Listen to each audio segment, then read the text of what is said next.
Here I come, you can't hide. I'm gonna find you, and you want me. Ready, you're not.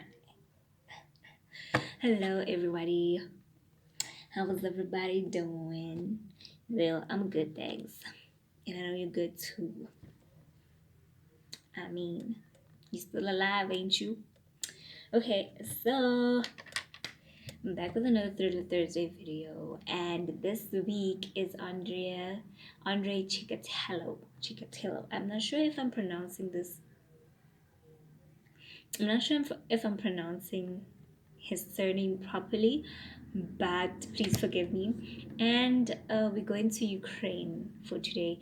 I will not be pronouncing or try to pronounce these places names because I don't want to come off as like I am insulting these people, or like, you know, or I'm insulting the language as a whole. So I'm just gonna write down the names of the places that I cannot describe here or somewhere, you know. And yeah, let's get into it. So Mr. Andrei Chikatilo. So Mr. Andrei, like, we're gonna call him Mr. Andrei, right? He was born on the 16th of October in 1936. Oh, yeah, I will know it. So Mr. Andrei Chikatilo was born on the 16th of October in Ukraine, right? He was born to two farmers.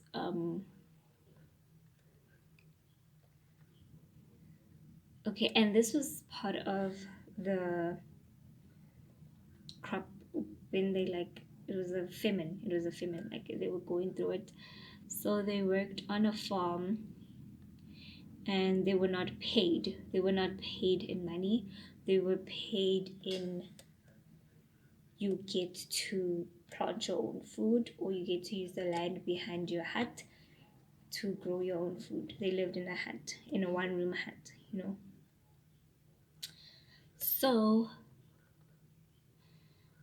Andrei, the way they were so poor, Andrei even said in his uh in his statement in when he got arrested that he only got the taste of bread at the age of 12. So before then he had never eaten bread, and they would eat leaves and grass to just starve off the hunger. So Anna always told Anna is the mother. Anna is Andrei's mother. Anna always told Andrei that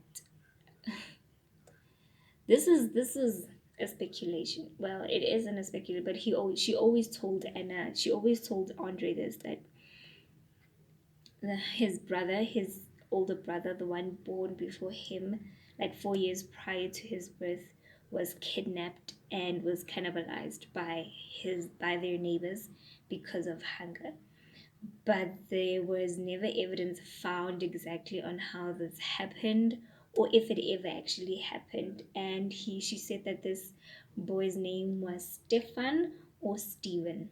Well, during the research that I did, they both, like, all the research that I did was like Stefan or Steven. So yeah, so he said that bothered, like, that just put a whole lot of toll on him, you know. So in 1941, um, that was the start of the world in that was part of World War II is. So his father Roman was told to join the Red Army. Obviously he didn't have a choice, you know.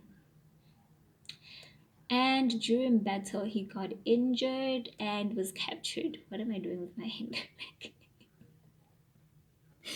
I just looked up and I was like, what is this? What is like that? But anyway, and was captured. So that happened, and this took a very big toll on Andrei and the mother because he was seen as like a traitor to his country, by his country. And I mean, he didn't ask to be injured and being kidnapped, but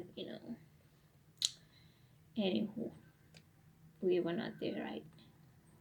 So Andre and his mother lived together in this one room hut, and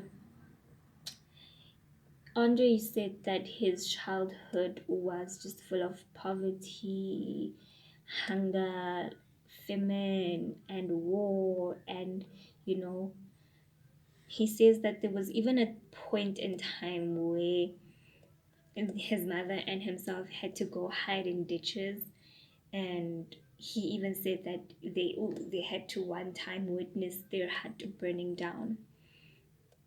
So in 1941, is it 1941, 1943, 1943, Anna gave birth to a baby girl and named her Tatiana. So now, obviously, since Roman, Andrei's father was taken to war, he could not have fathered this baby. And it was said that most Ukrainian women were raped by German soldiers, and it was said that um, Tatiana was probably conceived through rape.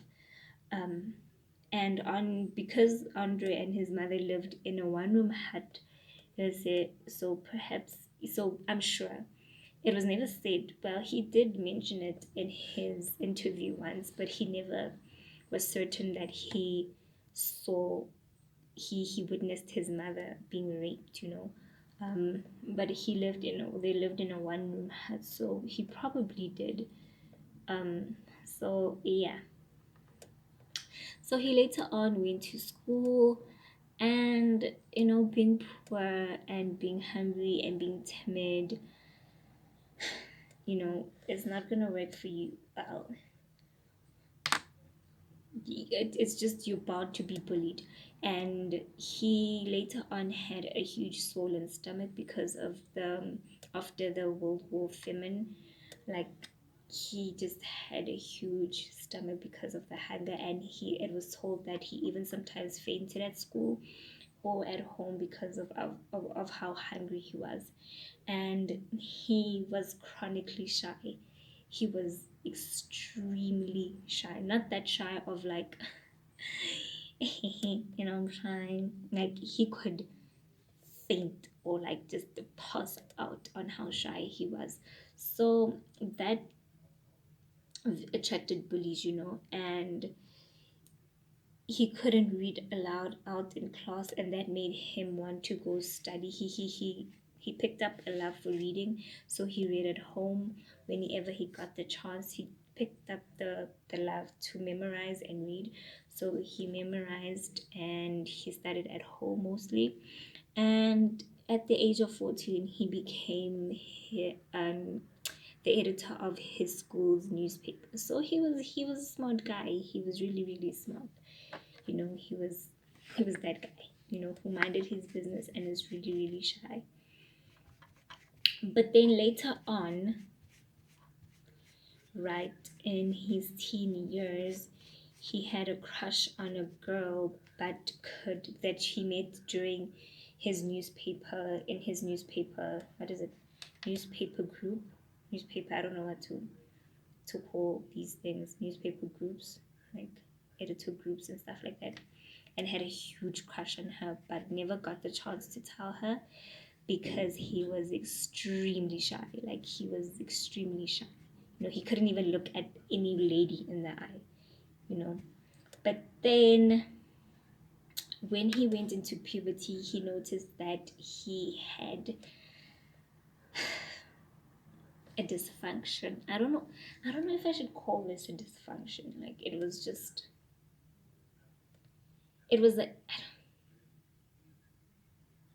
a chronic dysfunction. Can I put it that way? Yeah, let's just call it that way, because I don't want to, yes, he found out that he could not Yeah, so I'm just gonna call it a chronic dysfunction because it's impotence. That guys correct me, it's quasi. But yeah, so he he had this dysfunction, and it just made his self-hatred way worse, and he became way more shy, and it just his social awkwardness just went from 0 to 1,000, you know. um so he had the crush on the girl, but he could never approach her because bophelo ke war, bophelo ke war, and he couldn't, he was too shy. So one day, Tatiana invited her friend over, and Tatiana didn't go open the door. Oh wow, I don't think Tatiana was there, or this girl, because yeah, Tatiana said that he invited this friend over, but then when the friend came over, she was not at home. So Andre opened the door, and when he opened the door, his hormones just went, you know. So he jumped on this friend, and mind you, this friend of Tatiana's is 11 years old. So Andre jumps onto this girl, and as this girl is struggling to fight Andre off, Andre just ejaculates, he just. So yeah, no, this is a very important part of the story. This is a very, very important part of the story because yeah, so he attacked her and struggled with her on the ground, and he ejaculated. So after his graduation, he applied at the Moscow University for a scholarship, and he did pretty good, but was not good enough to be accepted for the scholarship. And he thought that this was because his scholarship was denied because of his father's reputation of being a traitor for the country. So he thought it was like, oh, because of my father's reputation, I couldn't get into the school that I wanted to get into. So he grew some hatred for his father, like, because you got kidnapped, now I cannot go get into my school, So yeah, and it wasn't because of that, it was just because the other kids, like the other learners, did way better than he did in the exam, so in 1955 he enrolled in 1955 sorry he enrolled in a vocational school with the aims of becoming a communication technician, and he got into his first serious relationship with a girl 2 years his junior, and this relationship only lasted 3 months because they tried to have intercourse for like 3 to 4 times, and he couldn't sustain an erection. So the girl was like, peace. It's just sad, but I mean, after learning about this story, I was like, you know, he probably deserved, okay, I don't want to pause judge. I don't want to give off my judgment right now. I just want you guys to hear the story first. After the 2 years of vocational training, he in 1957 to 1960, he went to go join the army, the army, and was set base in as the front, like in the front of the battle, in the front of the wall, is what I'm trying to say. And in the borderline of Asia, and after that he came back from Asia and served in Berlin. And after serving in Berlin, he came back. This was in 1960. He came back and he moved back to his hometown, and he stayed with his parents. And he got into a relationship with one of the locals, a divorcee, and same story. Same story of he couldn't perform. He couldn't. He, why am I laughing? I'm sorry. He couldn't maintain an erection, and that means intercourse was impossible. So this young lady innocently went to go ask her friends for advice. Problem: you don't go with such problems to your friends about a man. About your man, especially in these times like 1960, 1961. You know how in small towns everybody talks. This was not a good idea, baby girl. But she did, and it was innocent. It was an innocent, like, I want my friend's advice on what I should do. So she does this, and then later on, the whole town finds out that Andrei is has a chronic dysfunction, and this just took his social status like below, like 6 feet down. Like it just buried his social life. He never had one, so but this just made it 10 times worse. It just killed it. It killed it, you know.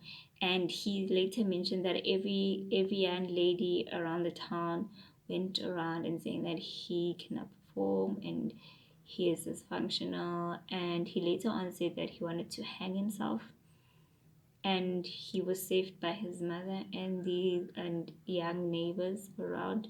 He was like, he thought that no woman on this planet would want a shamed man.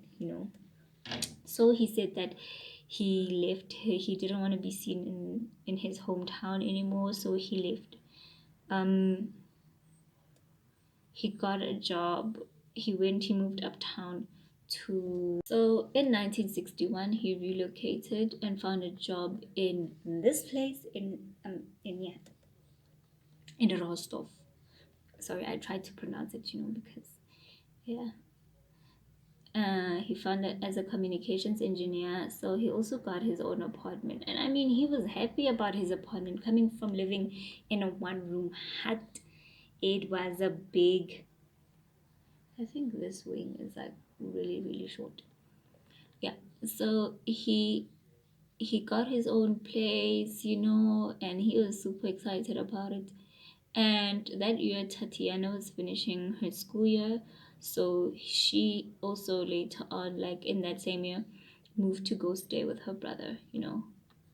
And the parents, Anna and Roman, also moved up to this place, Rostov, and lived in the same area. And Tatiana only lived with her brother for 6 months, and she got married. Baby girl got hitched, and she got married, and oh yeah, no, that did not work out the way. She got married and left her brother. So Tatiana knew about her brother's situation and chronic shyness. So she tried to hook her up. She tried to hook him up with a friend. And the friend and Roman got hitched. The friend is Fedonia, and Andrei got married. And this was an arranged marriage. This is what Andrei said, and he said that this was an arranged marriage, and he was attracted to her, but they had minimal to no sex intercourse in their marriage, and only conceived. This is how they conceived, by him ejaculating outside of her and him pushing his semen inside her vagina. And crazy enough, it worked because she conceived a baby girl first and later on a baby boy. So it seemed like Andre had things going for him. Like, he got things going, you know. He later on studied to be a teacher and studied Russian literature and philology. Yes, philosophy or philology. And he got a job as a lecturer in one of the universities. I'm going to list them down because I can't pronounce it. And it was said that, oh, he started off as a sports pupil, and in 1970, that's when he got his degree. So in 1970, hello, I'm back. So Andrei started teaching at this university, and it was later known, oh no, he didn't teach at the university first. He taught at a high school, and it was known, well, later on, that baby boy, that he had, this is where he had his first sexual assault, and he had it on a pupil of his, which was like a 14-year-old girl, and he jumped towards her and touched her breast and genitalia, and he proceeded to have, like, he just proceeded to ejaculate. And these incidents were never reported because, I don't know, I don't know why they were never reported, but he continued to sexually assault his pupils, and because later on he also assaulted a boy, and he was given the duties to make sure that the students were in their dorms, in their beds in the evening, while the boys' side. And it was known that he also eventually wandered into the girls' dormitories to see if he could ever see them naked. And eventually these students went to go put in their complaints, and they started complaining, and after a while the principals and the heads of the school called him in. After several complaints of him, this was the word that was used to describe what he was doing after fondling with himself in front of his students, which means he played with himself or masturbated in front of his students. And so they gave him the option. It's like, okay, it's either we fire you or you leave peacefully. So obviously he decided to leave peacefully, and he left and he got another job at another school. And unfortunately, here that's where his teaching career ended by that school, because he was let go of by a teacher cutback.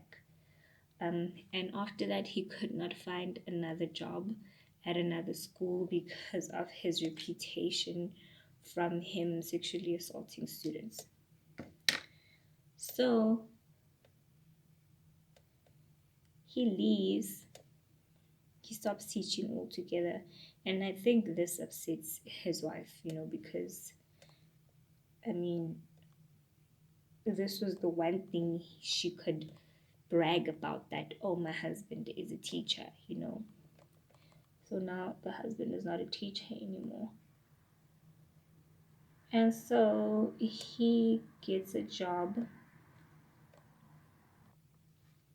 So he ends up getting a job as a production manager of some sorts, and this job, or not a production manager, a production clerk of some sorts, and this job enables him to travel because he has to go buy the materials that we used for this construction place, or yeah. So it was in This was around 1978, and so he was happy that he could travel, because he knew that he could live out his fantasies of some sort out away from home, away from everybody, and nobody will ever know. And weird enough, nobody ever did. Okay, they did, but then not for the first, couple of years. So, on one of the first, so on the evening of the 22nd of December 1978, he was walking back home from a grocery store, and he on the way to the bus stop. So at the bus stop, he meets this 9-year-old girl, and they start talking. He initiates conversation, and this girl tells him that, oh my word, I need to use the bathroom. I need to use the bathroom. And as a 9-year-old, when you say you need to use the bathroom, you're actually serious. No kidding. Otherwise, you're about to make a huge mess. So he, in his mind, is like, oh, this is the right opportunity, because. And then he's like, okay, no, let me go show you where you can use the bathroom really quickly. I don't want you to make a mess here, and then your parents end up shouting at you for messing up your clothes. So this young girl agrees to go with this man. I mean, like, this is back in 1978, and as a 9-year-old girl, you don't know that don't follow strangers. If an old, kind-looking man says, okay, let me just show you a bathroom real quick. So she follows him, and he lures her into this old abandoned, well, it's an old raggedy house that he had bought so that he can probably he said that he wanted to start his second life there, a life that nobody knew about. So he lured her there, and he attempted to rape her, but he failed because he failed to get an erection. And so he attempts on raping her, and he fails because he could not get an erection. So as he is strangling her, he stabbed her 3 times in the abdomen, and this girl, as she's fighting for her life, says something horrible to him, and he says that this just made it worse for him, and this just made him strangle her to death. And he said that he just threw her body in the river nearby. So this was his first murder, and the neighbors saw him with entering the yard. No, entering the yard that night, and there were people who saw him standing next to this girl at the bus stop, you know, but he was like, no, yeah, he was at home and he was never at that house. So for this murder, for this 9-year-old girl, a man got arrested, and this man had a previous conviction of rape and burglary, I think. Yes, so he was brought into the police station and was questioned, and he told them that I have a solid alibi. I was at home with my wife and our friends, and we were playing, like we were drinking and we were having dinner. And then they brought in the wife and the friends and their neighbor, like the neighbor's friends, and then the alibi was true. But then through hard interrogation, they were told that if you continue lying, we are going to put you ladies into jail for conspiring with this man to rape and to murder to murder this young girl. So being threatened with that, they were forced to lie. So they did lie and said no. The wife was like, no, my husband was not there, and he was also forced to lie because of the torture, how hard they tortured him, and he was forced to lie and say, yes, I did kill this 9-year-old girl, even though he didn't. So later on during his trial, before his judgment, he pleaded guilty and then he took it back. And sorry, and unfortunately that was already too late, because you couldn't take back a plea. Like, you couldn't you couldn't take it back, is what I'm trying to say. So he was executed by gunshot and was killed. He died for something that he did not commit, and I think that after that,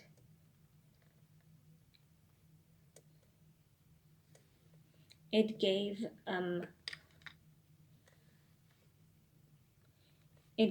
Andrei some momentum of some sorts, to just.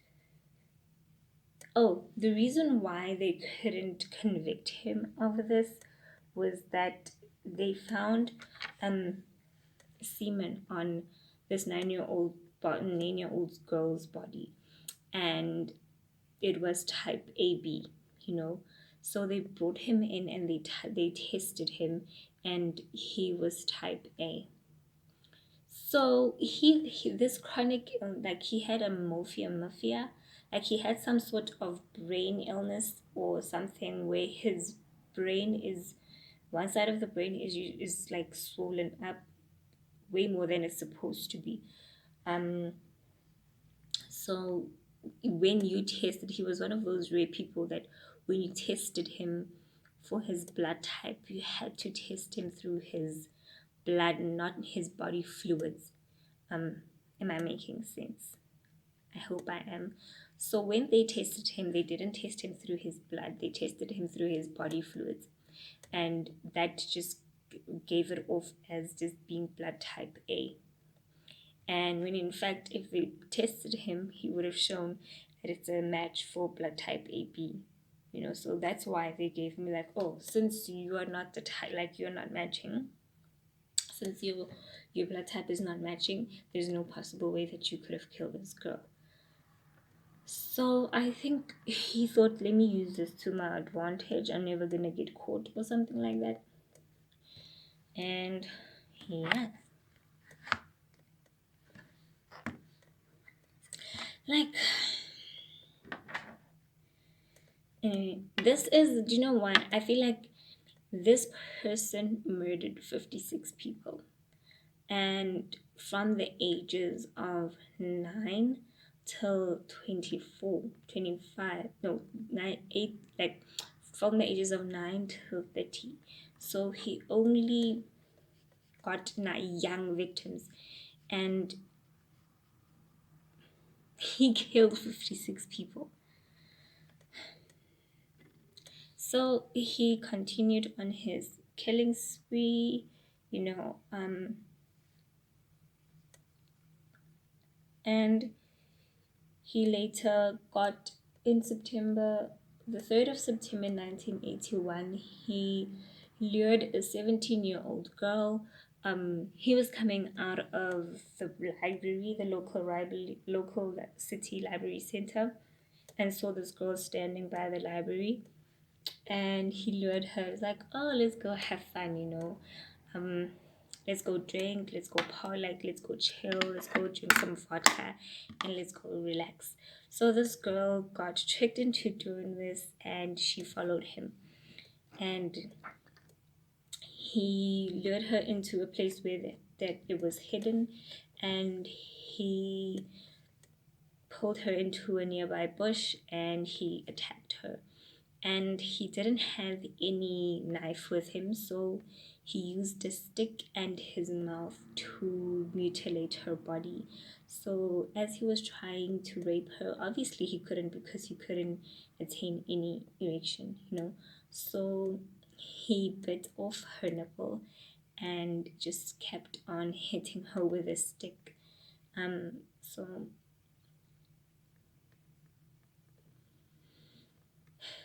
So he stabbed her with the stick, and just covered her body after he was done killing. So The third murder that is linked to a series of murders that later the police called the Forest Strip killings. And he was going to go buy vegetables or something, and when he came back, he had to take a bus another bus that linked to go to his village. So he decided, no, let me just take a walk. So he ran into this 13-year-old girl, and this was like 8 months after the killing of Larissa. Oh, that was the 17-year-old girl. Sorry, that was 9 months after the 17-year-old's girl's killing, and he walked with this girl for like a quarter mile, and noticed that nobody is going to see them. Nobody is going to notice what he wants to do, and he just pulled her into a nearby like shrub and attacked her and stabbed her. And as he was stabbing her, he was imitating intercourse. So it was found that he stabbed his victims 20 to 30 times. And the reason for him stabbing them so much is that he utilized the knife as he imagined that the knife was his penis. So that was the only way he could get satisfaction, and he noticed that that was the only thing that was going to work for him. And that's why he killed people. Yes. So by July and September of 1982, he had already established a pattern, and he killed his victims. He lured young boys, prostitutes at runway stations, bus stops, just, any secluded area where he could just do this really quickly, and by stabbing his victims with a knife several times, he was imitating intercourse, like I said. And he also had a signature move, I guess, as a serial killer, and that was like taking out their eyes, or like stabbing out their eyes, because he believed in a myth long ago that when you kill someone, the last person that was going to remain in their souls and spirits is the person that they killed. So he didn't want that on their conscience. So he also said that he cut out their uteruses and ate them, like especially with women. Only women have uteruses, Millicent. So he cut out their uterus and ate it, and also he cut out their tongues as well as their nipples and genitalia, and he ate those as well. By January 1983, there had been an ongoing investigation that had been going on, where I tried to link a couple of murders, where they tried to find this person who's killing people in the same area, Rostov, the Rostov area. Sorry. Not all of them were in the Rostov area, but the 4 were in one area where they took out the victim's eyes. And so the police had like 3 homosexuals that killed themselves by suicide because of how intense the interrogation was, and how they were like forced into accepting that they killed people that they have never killed. And as the interrogation was intense, as like I mentioned with the first murder of that guy who was convicted of something that he did not do. As a result of the investigation, more than 1,000 unsolved crimes were solved, but they couldn't solve this one. So yeah, so they solved 1,000 unsolved crimes by getting in criminals that confessed to crimes, but they couldn't accept that they killed these people, but they committed to other crimes. And I'm sure they were happy, but then they were not. I'm talking about the police officials, but they were not entirely happy because they couldn't find this killer. So he ended up being arrested in 1990, where he was followed by an undercover cop, and he lured this person into a bush and into like a farm secluded area, and this undercover cop knew that anybody who goes and walks, and whoever walks these paths, it's either you're going to go get some, you're going to harvest something there, because what else would you be doing? So they saw him all suited up and a neon bag, and he had some blood stains on his clothes. So the police officer knew that, oh no, something is wrong here, and he'd been questioned, he'd been asked, okay, can I see your ID? And he did show his ID, and he was identified. And he later, this officer went back to the police station and gave in the names that or like the names that was asked. I'm like, okay, who did you, because it was an undercover cop, he was asked to ask people for their IDs so that they can find, like, just to question these people who looked very dodgy. So he took the list of names back to the police station, and a couple of police officers noticed this name. So he was identified by this undercover cop, who took back his name to the police station after the undercover cop asked him for his name and why is he walking around this area. And at the police station, this name was recognized by a couple of police officers, and they remembered, oh no, this guy was brought in for that murder for the 9-year-old girl, excuse me, and has been brought in before, because this is not his first arrest. He was arrested the first time by previous undercover cops who wanted to question him, because he was also suspected for him speaking with young people, and they just seemed very uncomfortable with him. And so they knew about his sexual assaults in school as he was a teacher. So, and also for him stealing, he used to steal at one of his jobs, so he had a little criminal record to his name. So that allowed the cops to bring him in. So the way they got him to confess to all of his killings is that they got a psychologist, a profiler to come in, and they had to lie to Andrei and say that, oh, we're so interested in knowing how your mind works. We wanna write a book about you. So obviously Andrei got excited, because he's never gotten so much attention to him about the things that he did. So he gave out his full confession. He spoke with this this psychologist for 2 days straight, just telling him each and every murder that he committed. And eventually they found 53 of those bodies, and yeah, he was convicted. And during trial, he had his own little cage in trial in court, because that was to protect him, because the victim's parents, family members were in the courtroom. And it was also said that he was a restless person in court. He started acting like a crazy person, or for sure that's what he wanted. He wanted to plead insanity, because then his judgment would be lighter on him.